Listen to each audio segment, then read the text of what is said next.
What up, what up, what up, what up? It's me, L Teddy 27. What's good? It's like right about the hood. Oh, dear God, I'm already eating a drink. Look, a damn mess. Just a damn mess. No means no, and yes means no. What up, what up, what up, what up, what up, what up, what up, what up, what up, what up? What's good, people? What's up? It's me, L Teddy 27, and I'm back. We're here for another review. This is going to be our review for The Real Housewives of Potomac, Season 5. Episode 16. It is entitled Picking Sides. What am I eating today? We are eating Keebler's Fudge Covered Coconut Dreams. And it tastes kind of like the Samoas that the Girl Scouts sell. That's what it tastes like. I'm going to need something to make me feel good while doing this review, because I already know drug problems may be handed out during this review. So, the ladies, they're still down there having lunch. Karen is still dragging.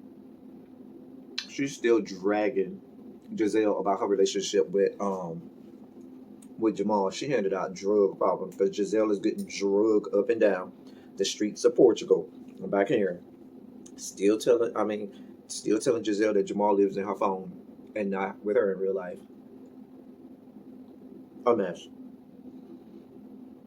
Karen, after all that back and forth, then she goes on to spill the beans, even though she didn't have any real confirmation, but she spilled the beans about Juan perhaps proposing or buying an engagement ring for Robin.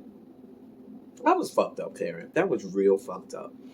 And you didn't have to do that. Even if you thought that's what it was, you didn't have to ruin that moment for Robin. And you came off as, just as a bitter, spiteful, ornery, cantankerous, crotchety old hag. That's just really what you came off of as. Just an old hag. That was real fucked up. You ain't have to do that. Anyway, but we know all of the ladies on this show are fucked up in some kind of way. So what do we expect? The ladies didn't go ride toboggans. Then they went down to some marketplace. Giselle pulled Karen to the side and said, "Hey, bitch. Hey, boo. Boo, boo. Why the fuck are you spilling the beans about Juan perhaps proposing to Robin?" Basically confirming that there was a proposal coming. And raggedy ass Karen is going to find a way to ruin this whole proposal. It's a mess. Just a mess. Later that night, Giselle is at the bar with Ashley, and she tells Ashley about this prank they want to plan on Wendy with some fake spiders and some fake snakes. This is her initiation into the group, I guess. Then she tells Ashley about the proposal that Juan is going to do for Robin or whatnot. Anyway, the ladies go to dinner at some very fancy restaurant. Ashley brings. So Candace brought up the fact that she felt like she was ready to start a family. Ashley got all in her feelings because she's still upset. Something about Candace making Michael feel bad about crying about when Ashley had a miscarriage or something like that. And I sat there, like I told you, I haven't watched previous seasons. The only episode that I did go back and watch is the episode with the knife incident, because somebody said you got to go see, exactly what that was. So I went back and watched that episode, but that's the only episode I saw of the previous seasons. But this came off as, I just sat there saying, "Hello, pot, meet kettle," when Ashley was having this whole conversation with Candace. Like, it seemed like a situation like, girl, sit your ass the fuck down, Ashley. Like, girl, it just riled me up. And I was just like, Ashley, your insides are showing, and you look like a horrible person. inside and out. I guess you don't let people let it go to your head that, oh, you're a beautiful woman. You're so beautiful. You're a horrible, ugly person inside. You're an ugly person inside. You have an ugly soul, a dark, ugly soul. Anyway, that's why I can say hello, pot, meet kettle, because you have a black soul. Anyway, they go back to the hotel after the dinner, and the prank. Listen, the prank did make me spit out my.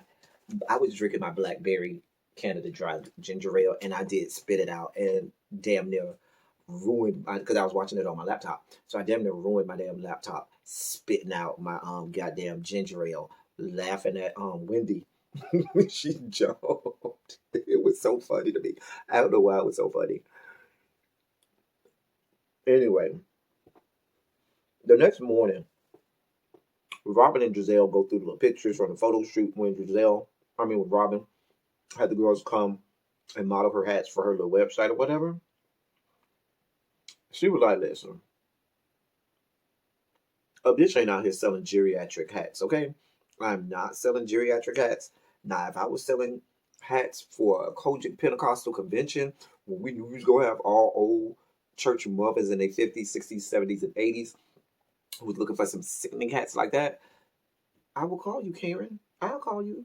But see, in this house, that's not what I'm doing. These are like baseball style caps.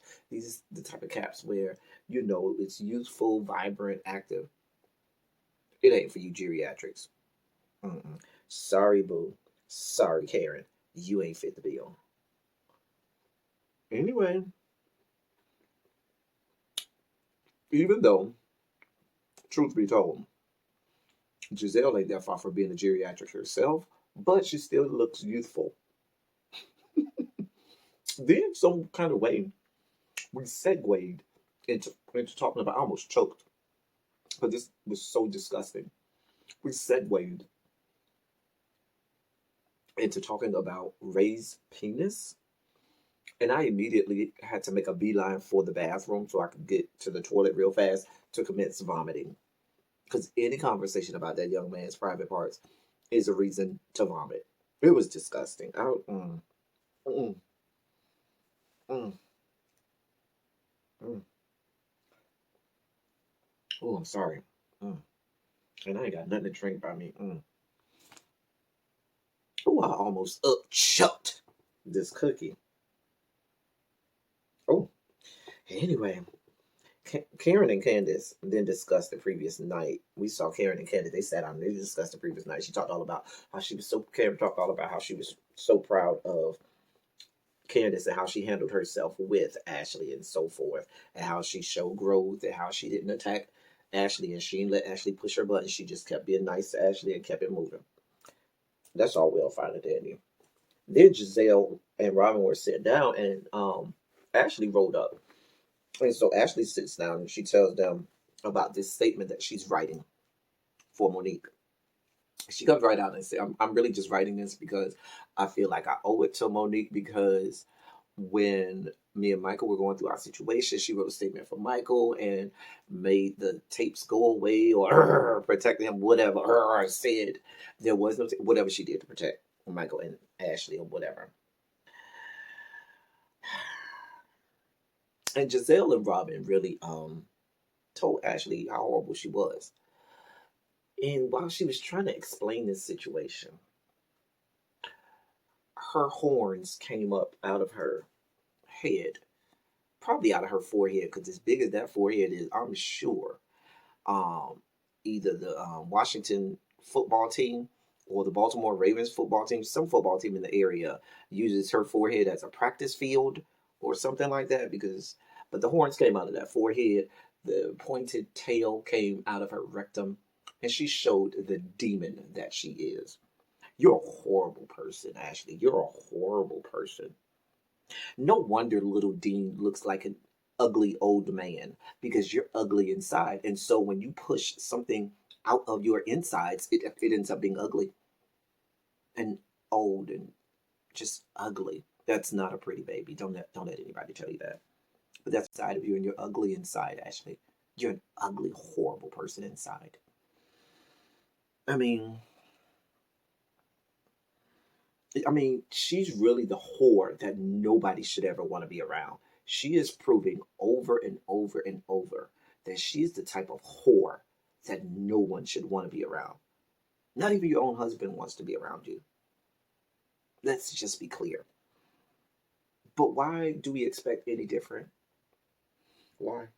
I'm really trying to trace in my brain why I would expect anything different from a pageant skank who was willing to subject herself to marrying 127 plus year old Methuselah for his money so that you could be his beard, so he could frolic around the DMV area paying to get bussed down by every swinging dick in the whole area that he can afford. Why do I suspect anything different? And then you let that nut up in you, which makes sense because he's an old, ugly person. So it makes sense that an old, ugly person sticks his old, ugly thing inside of somebody who's ugly inside. Ugly and ugly, makes sense together. You're a horrible person, Ashley. You're a horrible person. This makes sense why all of these horrible things happened to you. It makes perfect sense. Nobody should want to be around you. Nobody. I y'all I, I don't understand how those of you who've been watching this show since season 1 have made it all the way now to season 5 looking in at the likes of an Ashley. I couldn't do it. I'm barely making it through this season. You're a horrible person, Ashley. I suspect horrible things to befall you for the rest of your life if you continue down this path of destruction. But this is who you are. This is who you are. Anyway, let me get up off Ashley. That's it. That was the whole show. It went off from there. It went off from there. I